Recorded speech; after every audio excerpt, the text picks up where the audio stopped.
La première épître aux Corinthiens du chapitre 12 au chapitre 14 est un des plus connus.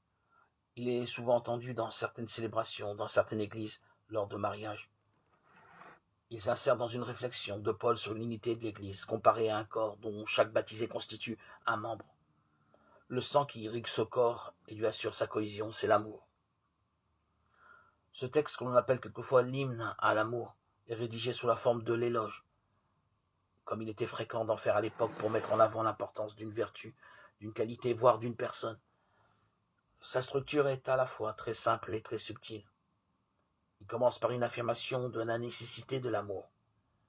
Il se poursuit par une tentative de description de l'amour, puis se termine par une affirmation de l'amour, plus grand que tout. Dans ces lignes, l'apôtre Paul parle d'amour. Souvent, les chrétiens emploient le terme de charité pour traduire ce mot, en usant ainsi d'un autre terme que celui offert par la langue courante. Ils veulent exprimer la radicale transcendance de l'amour divin.